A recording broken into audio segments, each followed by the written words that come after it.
I want to grow up. I want to be Vancouver Giants. I'm a Giant. Giants coverage lives here with Giancarlo Nadeau. This is your Giants coverage podcast.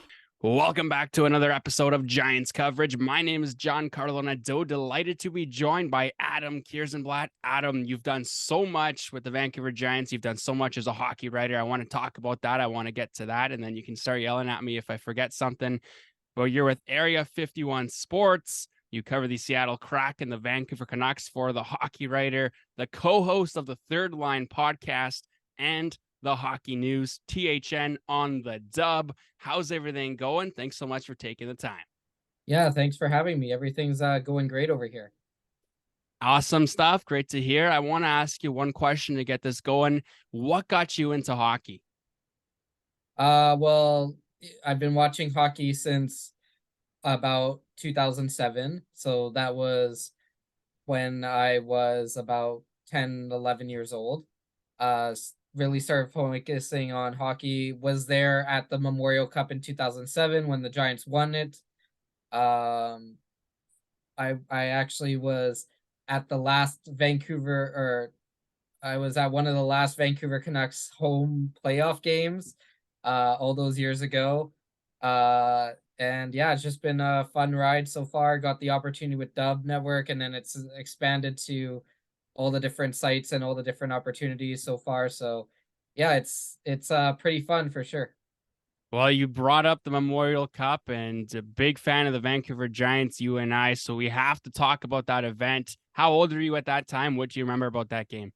Yeah, so that would have been 2007. So I would have been, I think 11 or 12 at the time. I remember the shift by Lucic, the very famous shift.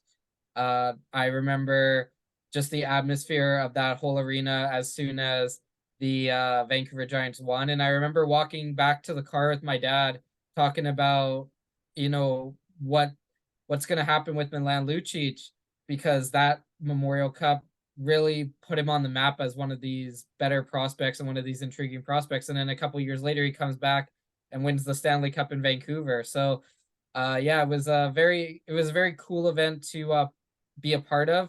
Luckily, I'll be attending the Memorial Cup tournament in Kamloops, so I'll get to see another team hoist the cup. So it's always just very cool to see, because it is one of the hardest trophies to win in sports, just based off of the fact that you have such a limited time, that how many teams are involved, how difficult it is to even get to that stage. So it's a fantastic event and a great opportunity if you ever get the chance to go to see the actual final.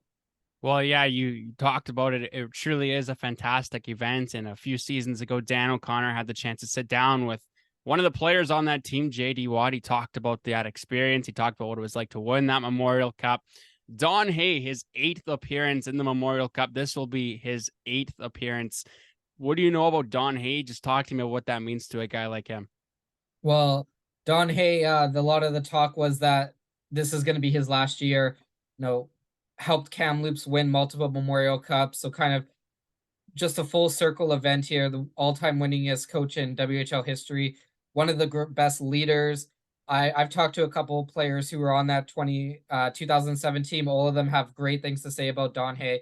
And it says a lot how prestigious he is within the junior hockey world, that he's been around for so long. It's not just in Kamloops. He's been in Portland. He's been in Vancouver.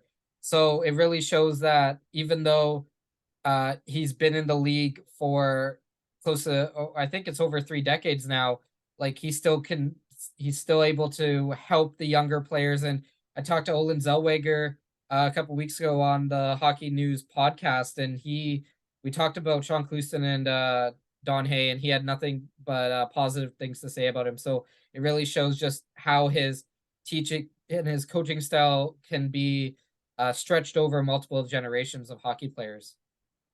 Well, Michael Dick had to face Don Hay in the Kamloops Blazers in the first round this season. He talked a lot about the respect level that he has for the coach on the other side. And obviously Don Hay, he's loved here in Vancouver for what he was able to do with the G-Men. 2007, they win the Memorial Cup. They start the team in 2001. That's not a long window until they finally get that cup. Yeah, and people may not remember, but they actually made the Memorial Cup in 2006 as well. As the host, they got the automatic bye in 2007, but they, they went all the way to Game 7 against Medicine Hat. I remember watching that back on, I think it was Shaw TV at the time, uh, watching those overtime games and watching, Willie Desjardins, Coach Medicine Hat, who he was one of the nominees for Coach of the Year this year. So another coach, Willie Desjardins, who has had uh, you know, a long time in the WHL with a lot of success. So yeah, it's definitely brings back good memories. And yeah, Willie Desjardins wanted to fight. It looked like Willie Desjardins wanted to fight Milan Lucic in that finals game. He was fuming on the bench. So it's just, yeah, that 2006 2007, I know people will say, oh well, they were just given the Memorial Cup because they're expansion team and they're in Vancouver, but they earned it because, like I said, they went to the Memorial Cup in 2006. So, and they fell one game short of, if they weren't going to the Memorial Cup in 2007, they made it all the way to Game 7 of the WHL final. So they obviously deserve to be there both years. So it was definitely a special time in Giants hockey. Well, it certainly was a special time in Giants hockey. Game sevens, unfortunately, in the WHL finals, not lucky for the Vancouver Giants. They go there a couple years later, more like, 15 years later, but they do it. And guys like Bowen Byram, he leads the WHL playoff scoring in the WHL playoff scoring as a defenseman. He lights that up for Vancouver. Unfortunately, a game 7 overtime loss to the Prince Albert Raiders. Talk to me about that season. What do you remember about that year? Well, that I was at I believe it was game 3 or 4 of that series. And yeah, I just remember like how exciting that was, you know, with Bowen Byram rocketing up the draft charts. Actually had the chance to talk to Coach Michael Dick when Prince Albert was in town. Went down to Ladner and talked to him before the game about that team because it was the first time that the Giants had played Prince Albert since that Game 7, and he was talking about how close that group was, how really they yeah, Bowen Byram was a star, but it was really a team effort. Like they were out there every night. They had good goaltending. They had good structure, and just the tightness of that group. And that whenever they get together, they talk about just how special playing in that for the Vancouver Giants during that season was, and how that kind of run really bonded them for life. For sure. And, I remember guys fondly from that team, including Trent Miner, including a guy like David Tendick. They alternated the two goaltenders in that playoffs, first round, second round. Tendick got the start in the third round and the fourth round, but very phenomenal goaltenders for the Vancouver Giants. That's one of the things I'm going to ask you about later on, is the goaltending situation for the Giants next season. But we talked about the Memorial Cup. I want to know if that was really the main reason why you started to cheer for the Giants, or were you a fan before that? Well, I was a fan before that. I had gone to games before that. It's always great to support your local junior hockey team, and I was lucky enough that my dad was able to take me down to the Pacific Coliseum for games. So yeah, I saw, like I saw Jaguar Brule light up the WHL. I saw players like Evander Kane, Milan Lucic, Brett Festerling, like all of these guys before they won the Memorial Cup really take the strides. With Evander Kane, I know it was a little bit after, but yeah, like just watching these players play. Andre Mazzaros was a big player for the Giants early on. I remember watching him play before he went in the first round. So it's one of those situations where it's like you can pay to watch the Vancouver Canucks for $200, or you can pay to watch players who will, 10 or 15 players on combined between the two teams for $20 who are going to play in the NHL one day. So to me, yeah, it's always great to watch that For sure. future talent really step up. And I'd also make the point too that it's more entertaining, more exciting to watch a Western Hockey League game than to pay that $200 go watch the Canucks lose another game. So you can argue both sides there. But you've done a ton of writing, Adam. What got you into it? Who is somebody that you looked up to as a role model in terms of your writing? Well, for me, the pandemic was the reason why I got into writing because there was nothing to do. So I decided to take a course at BCIT, or yeah, BCIT. Uh, and that led me to meeting Paul Figler, who ran Dub Network at the time. He brought me on to write for the Giants, and then it kind of exploded from there. But yeah, like, one big person who we talk about in Vancouver a lot is Jason Botchford, how his style of writing, his style of talking on the radio, his style of covering the Canucks, how important that was. And yeah, like that is definitely somebody that I've looked to, especially later on when I really did start getting into writing, going back and looking at his articles, how he wrote, how he really crafted the story. And it wasn't a generic story, it was more of a personal story. So that's definitely somebody that I've tried to look at when it comes to their writing and try to emulate when I get the chance. For sure. And every sort of writer has one piece that they love more than any others. They may not admit it at first, but I know as a writer myself, I definitely have a piece that I love. What about you? What's your favorite piece that you've ever had the chance to work on?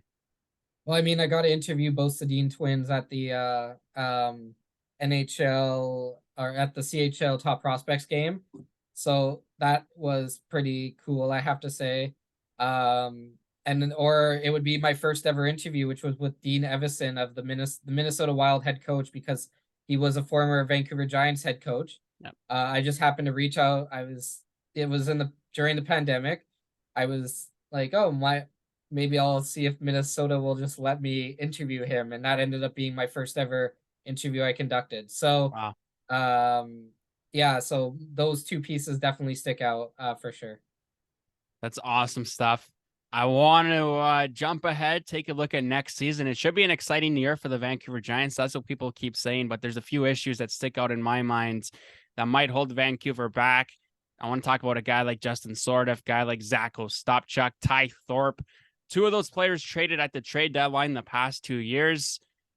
Is this the year we find out if those trades paid off? Yes, those trades are ready to bloom. I guess when you look at it just based off the draft capital that the Giants got back, the Stopjack trade might take another year just because of the ages and the draft pick. But yeah, we'll see what happens. If those trades, the Giants are definitely building towards this year going on a deep run, and then potentially the season after. So you're talking about the uh so this would be the like 18, 19-year-old season for this year's draft class, the players that are getting drafted like Honzik, Lipinski, Haliburda, Leslie. So you're kind of looking at their 1920 year as that year that the Giants would be looking at to be possible WHL champions. Like that's kind of how it looks. And you're gonna have an influx of talent in either like Cameron Schmidt, Colton Lalonde, Ryan Lynn, who they just drafted this year, Justin Ivanusik, Matthew Hutchison. He's gonna really step up in goal. Jacob Reskovich will hopefully step up. So you have a lot of young guys that are going to be looked upon to really carry this team over the next couple of years. Or you look at a guy like Tyler Thorpe. Uh, who would have expected that Tyler Thorpe would have been on NHL Central Scouting at the end of the season? Like, this is a guy who he's got a lot of skill. I was able to talk to him. He during the season once he signed with the Giants, and then a couple weeks ago after it was announced that he was on NHL Central Scouting. He's a guy that he grew up smaller, and he grew really fast. So when he was smaller, he had to rely more on skill, and that kind of has translated to his size. Once he learns how to use his size properly, he's pretty good with throwing hits, but there are parts of his game where he could definitely use his size to his advantage more, and that's normal for somebody who's 17, 18 years old and had a big growth spurt. So if he can really use that physical presence, that's going to be massive for the Giants moving forward, and we could be looking at potentially not necessarily a Milan Lucic, but a Milan Lucic type style player. We know how important those guys are. Look at Reed Schaefer down in Seattle, how important he has been for that Thunderbirds team. So if these bigger guys can use their speed and size to their advantage, it really will make a difference in the end. Oh, for sure. And you talk about a guy like Ty Thorpe. One of the questions I want to ask you, Thorpe Jr., do we have permission as Giants fans to call him Thorpe Jr. again next season? I think well, I always laugh that he's called Thorpe Jr. because he's just massive and he's a lot bigger than Captain Ty Thorpe. But I think he's grown out of the junior category. I think we can just call him Thorpe next season. But yeah, it's that was another thing that we talked about, the odds that you would go to a team that already has a Ty Thorpe. And he talked about how people would pull up Ty Thorpe's elite prospects page and ask if that was him and all of this stuff. So yeah, I think he's earned the right to be called Thorpe next season, but we'll see if junior sticks, because yeah, it seemed to work well for him this year. It certainly did. And, 3 ties on the Vancouver Giants: Ty Haliburton, Ty Thorpe, Tyler Thorpe. So bunch of ties on that roster. We're going to talk a little bit more about Thorpe Jr. a little bit later on here, because there's a chance he can be drafted by the NHL this season. That draft taking place later in June in Nashville. One of the things I want to ask you, though, the Vancouver Giants, they trade their captains the past 2 years, trading Justin Sortov, Zach Ostapchuk, Ty Thorpe. He takes over that C spot when Ostapchuk leaves. I want to ask you, who do you think is going to wear that C for the Vancouver Giants next year? It's easy. It's Jaden Lipinski, no question about it. He was an assistant captain this year. He's one of the hardest working guys that you'll ever meet. I talked to him at the end of his rookie year, and the one thing that stood out was, like, this guy's determined. This guy wants to make sure that he really sticks out and really makes a difference. He spent a lot of the offseason working out. I've talked to him multiple times during this season as well. Top prospect game. He's moving up in the draft rankings. He could even be a second round pick, maybe a early third. And this is a guy who the Giants got without having the draft. They got him out of Arizona. So if you want a leader, that's the guy. The other player I could think of maybe is Samuel Honzik. He did also wear an A this year. And he's their top player. So sometimes in the WHL, you get a situation where you give the C to your top player. He is a leader. He wouldn't be getting it just because he's the top player. He is a leader in that dressing room. He's a leader on the ice. So those are probably the 2 leading candidates. But if I'm throwing my vote in, I'd put it at Lipinski, because I think that he's definitely deserved it based off of where he came from when he was signed to now. Well, it's certainly a good bet, and I'm sure a lot of Giants fans are going to agree with you on that. We talked a lot about the trades, and hopefully they're going to pay off for Vancouver next season. We talked about the leadership group. Those are 2 big pieces to the Vancouver Giants' potential success next year. But let's talk about the guys in the room. You lose a guy like Ty Thorpe, the captain of the team, 71 points for him in the Western Hockey League during the regular season. You also lose a guy like Jesper Vikman. Let's talk about Thorpe right now, though. Who's going to contribute offense for this Vancouver Giants team next year with Thorpe being gone? Well, the hope is that Samuel Honzik is back. He is going to be a first-round pick. It depends on the organization he goes to, but most likely he will be back. And unless he has to win a spot in training camp, because I think that with the injuries that happened this year, teams would feel more comfortable putting him back in the WHL than in the AHL, just for one full development year.